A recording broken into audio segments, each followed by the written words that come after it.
right now, the nigga between $230 million, nigga. Nobody would have never, ever in my life tell me what the fuck to do. You get a BBL, you get a BBL, you get a BBL. Man, what? I would have been a black Oprah. I swear to God. Like, I know Oprah black, but y'all know what the fuck I meant. What? $230 million, nigga? Nigga, I'm balling. Nigga can't tell me shit. Boy. Oh my God, $240 million. You know how much money that is. Yes! I would have been doing the same shit. That nigga said throwing random Birkins to people at the club. Nigga, what? No, how much money that is. On a Tuesday in Miami, 100K, first round. Throwing random Birkins back to people at the club. Oh my God. I know the hoes is on y'all dick, man. Oh my God. And the nigga I'm sorry, I'm not putting nobody on. I'm not bringing nobody with me. I'm bringing fucking strangers with me. Man, I ain't even gonna speak too much upon that shit, bro. Niggas, oh my God.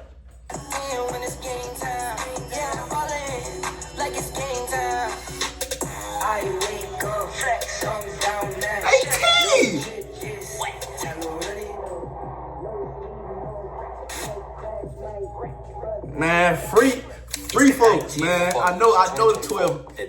I know 12 got up with him. He done stole $230 million and he ain't do the right shit with it. Oh my God, 12 got up with him. A group of young adults carried out one of the largest crypto heists ever recorded. 20-year-old Malone Lamb, 18-year-old Virgil Tao, 21-year-old Janiel Serrano, Danish Khan, and Chen. These kids targeted a single Genesis creditor who had no idea they were about to lose a staggering $230 million worth of Bitcoin. But how did they pull it off? Were they expert hackers with advanced coding skills? Well, it was much simpler than it seems. These scammers did something very clever. They hacked into basic human nature.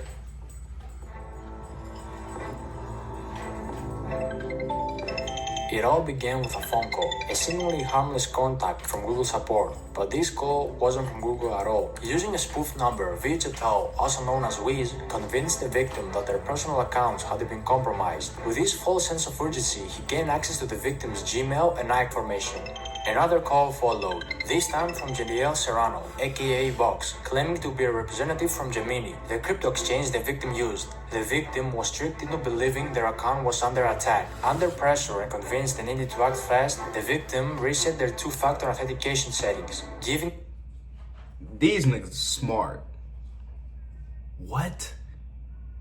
The access they needed to take control of the Gemini account, quickly sending funds to a compromised wallet. The situation was spiraling, but the victim had no idea. When he was asked to use AnyDesk, a remote access software, it seemed like another step in securing their assets, but in reality, it was the final blow. As the victim unknowingly shared the screen, the private keys to their Bitcoin wallet were exposed, and in just a few clicks, the digital... These niggas is smart! These niggas is smart! Man, was transferred into the hands of the thieves. Oh wow. No way. No f***ing way. I see it. It's on the blockchain. It's on the blockchain. No way. yo! Oh my God. In a private video, they recorded the live reactions to the successful transfer of 4,064 bitcoins valued at over 230 million. Damn, they done got... No! It's not even 200, it's almost $240 million. $240 million. Then, this is where y'all fucked up at. Y'all is in a Discord talking about this shit, bruh. What the fuck? What?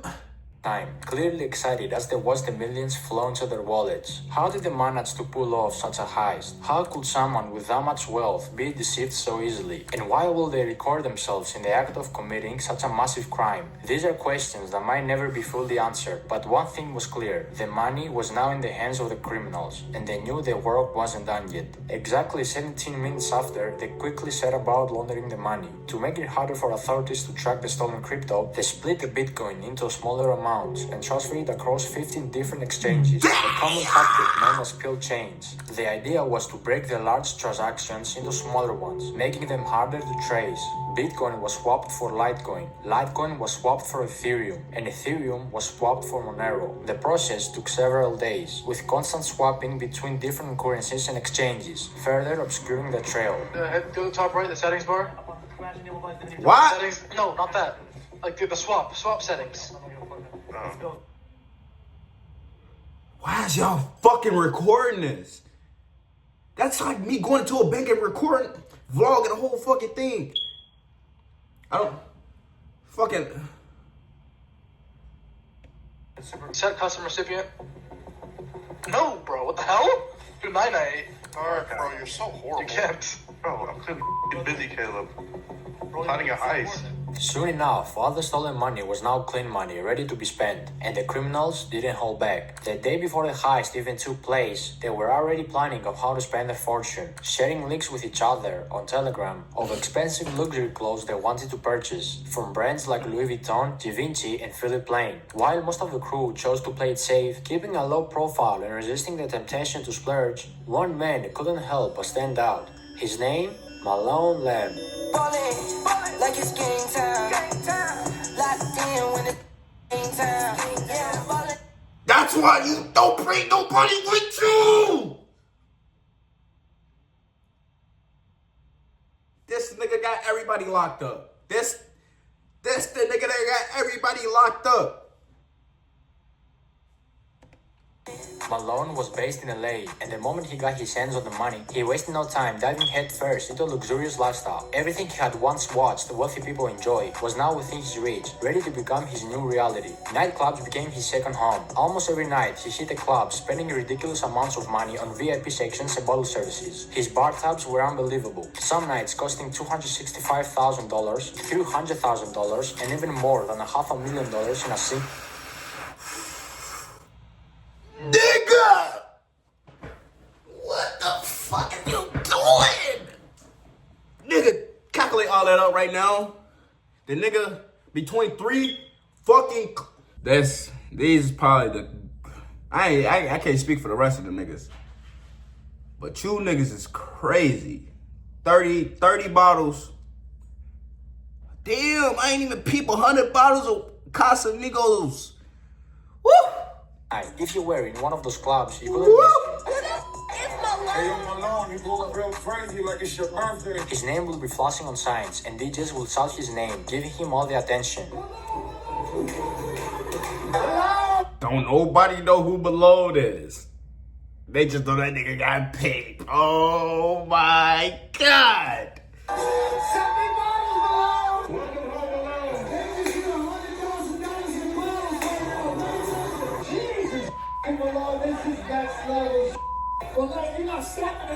He quickly became everyone's favorite, because whenever he was around, everyone got to drink for free. He threw around cash like it was nothing, and one time he even hated a DJ a massive 6-liter bottle of Golden Ace of Spades champagne, which could cost anywhere from $25,000 to $60,000. Another time he tipped a DJ $2,000 and had all the unopened bottles in a club sent straight to his house. He even tipped me $2,000. When I tell you the amount of bottles he sent me that I took home, brand new, everything sealed, brand new. But as fun as LA was, it still didn't feel like enough. He craved more attention, more luxury, more extravagance. So what did he do? He chartered a private jet to Miami. There, he took his spending to a whole new level. In Miami, Malone settled in a waterfront mansion. This place wasn't just any house. It was a $10.5 million estate with a $62,000 a month rental price tag. This mansion was massive. I ain't gonna lie. That nigga had all the hoes. I don't care.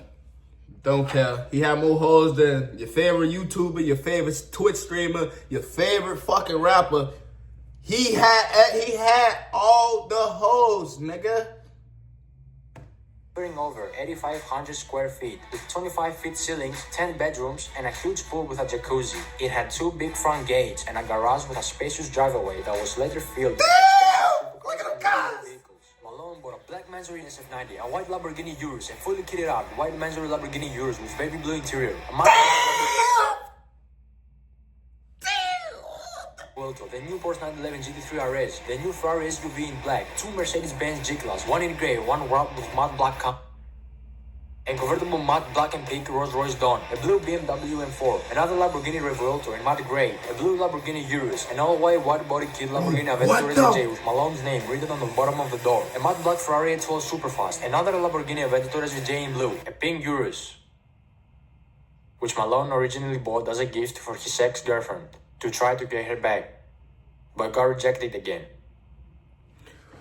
Bitch! Ain't you cool? McLaren 765 LT, a blue Pagani Huayra, and many more cars. If you didn't realize it by now, Malone was always rolling with fashion. He rocked high-end designer pieces like Louis Vuitton and Givenchy. His style was expensive, with the most expensive piece of clothing being the McLaren Yosemite by Paul Manges jacket, which alone cost $50,000 or more. But after all this wasted money on clubs and cars, Malone finally decided to invest his money in timeless pieces that would hold the value over time, like this Cuban link chain bracelets filled with diamonds, a Richard Mille covered in diamonds, and a diamond ring for each one of his fingers. One Richard Mille wasn't enough, of course, and he bought multiple. Even his glasses had diamonds. Yo, don't take no video. Malone wasn't just a millionaire obsessed with himself. He had a generous side, often using his wealth to give back to others in need. He bought 5 Birkin bags and gave them away to random girls at the club. One of these lucky ladies was a mod. I fucking told you! I told you! This nigga had all the bitches. He had all the bitches. Named Olivia Allen. Guys, I can't even make this. I ain't even gonna say too much. If y'all know who that is, y'all know who that is. But when I say that, I just woke up to a Birkin in my bedroom because a man gave it to me in the club last night. This is your sign to go clubbing. Another lucky lady who got a Birkin bag was famous TikTok star Sky Bree. Who Scott Bree is too? What? He talking about famous TikToker. This bitch ain't famous on TikTok. Come on. 2 girlfriends walk over to the section, and this kid, I'm gonna refer to him as like a kid. I mean, he was definitely over the age of 18. He looked pretty young. Did she talking about this? Bitch, he just gave you. Like, You can't even go buy a Birkin yourself.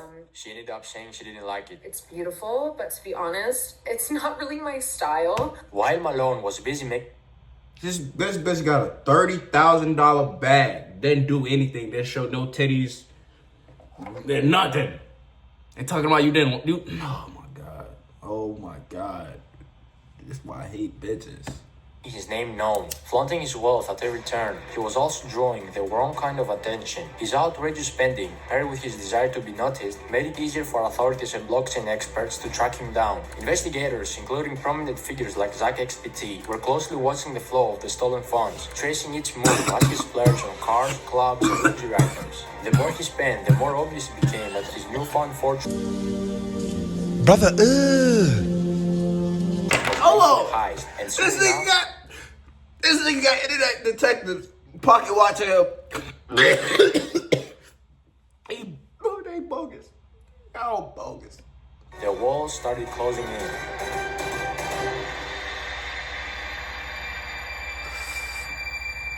Malone thought he was untouchable, but behind the scenes, law enforcement and experts like Zach XPT were... Fuck Zach XPT! Through his flashy spending, investigators tracked large transactions linked to the stolen Bitcoin, using blockchain analysis to map out the movement of funds. What's more, both Box and Wiz slipped up during the process of laundering the funds. On several occasions, they accidentally leaked the stolen funds with their personal assets. Wiz, for example, also leaked his full name during a screen recording, while Box reused deposit addresses, making it easier to trace the funds back to them. These mistakes, combined with recorded conversations and digital footprints, painted a clear picture of the criminals' activities. By mid-September 2024, the FBI and other authorities had gathered enough evidence to act. On the 19th of September, federal agents raided Malone's Miami mansion, where he was arrested, surrounded by all the luxuries he had bought with a stolen fortune. We have boom, And, you know, we thought that was shooting in the neighborhood. And we saw a lot of police.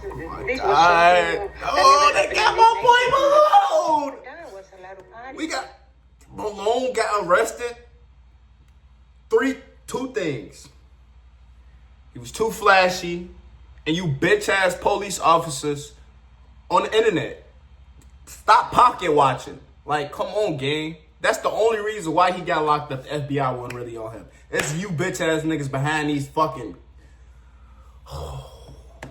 It was party because I can hear from my house the music. It was a stark contrast. Malone, who had lived like a king for just a short while, was now being led away in handcuffs. Authorities were able to freeze over $9 million in stolen funds, with $500,000 already returned to the victim. However, a significant portion of the stolen money remains in cryptocurrency wallets. At the time of making this video, $21 million linked to Box is still sitting in one wallet, while Virgil Tao, also known as Wiz, has around $39 million tied up to his account. Additionally, $4 million of Malone's funds remain untouched in another wallet. But what happened to everything else he bought? The cars, the clubs, the private jets, and all the flashy stuff. See, when a criminal buys luxury items, like cars, with stolen money and later gets arrested, the government steps in and seizes those assets through a process called asset forfeiture. This allows law enforcement to take control of anything purchased with illegally obtained funds, such as cars, houses, or expensive jewelry. Once these assets are seized, they are usually put up for auction. In many cases, dealerships or buyers, including the same dealer who originally sold the cars, can purchase them again, often at a lower price than they were initially sold for. The money made from these auctions then is used in a couple of ways. A portion of it will go toward compensating the victims of the crime, helping to recover some of the stolen funds, while another portion could be used to cover the cost of the investigation and legal proceedings. If the victim is lucky, he can get 50 to 65% back after the auction and administrative fees, the cut the investigators will get. However, in Malone's case, 3 of the cars he purchased, the Mandarin Lamborghini Urus, the Lamborghini Revuelto, and the Porsche 911 GT3 RS, were later transported to LA following his arrest. These cars were spotted by EFF Spot, a popular YouTuber who is known for his rare and expensive car spotting videos. In this particular video, both the Revuelto and the Porsche appeared with noticeable damage. The Revuelto had significant front-end damage, while the Porsche was dented in the rear, suggesting that the Revuelto had likely rear-ended the Porsche. This kind of damage will undoubtedly decrease the value of these cars when they go to auction, significantly reducing the amount the victim could recover. The same process will apply to the clothes, jewelry, watches, and designer glasses that Malone purchased. These luxury items are likely to be seized by authorities and auctioned off as part of the asset recovery process. High-end watches, such as his Richard Mille pieces, are particularly valuable and could bring in significant amounts at auction.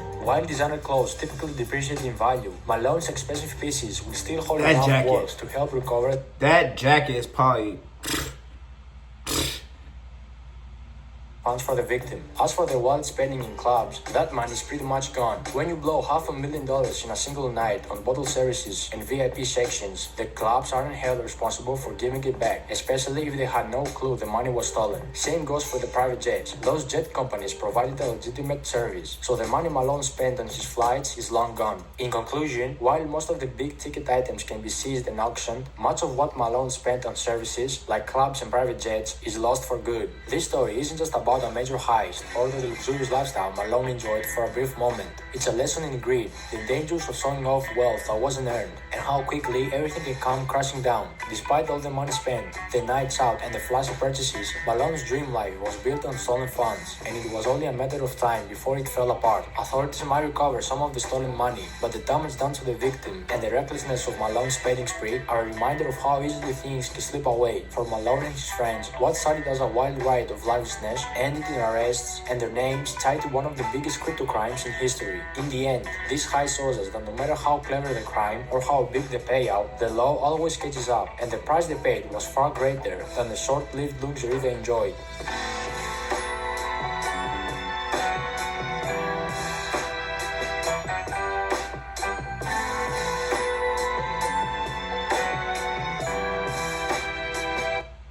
Free my boy Malone. Free Malone. Free fucking Malone, man. Oh, by the way, remember Olivia, the model who got a Birkin bag? Yeah, she made a TikTok after Malone's arrest styling the Birkin with a police uniform. And also another TikTok in the same club saying, no free bags tonight, just free drinks. I fucking hate hoes. I fucking hate hoes. Man. That just shows you that you know, you got, man, that nigga Malone had all the hoes. He was living everybody's dreams, and the nigga didn't do shit. Man, it's another fucking video in the books. I ain't gonna lie, I'm gone. I appreciate y'all, man. I love y'all. I'm gone. Boof, you gotta really take your time. Why no? Gotta get up on your pace, you lose your mind. Why son? God, he put me at the grind for the greatness. All this heartbreaking race, I can't starve, got no patience.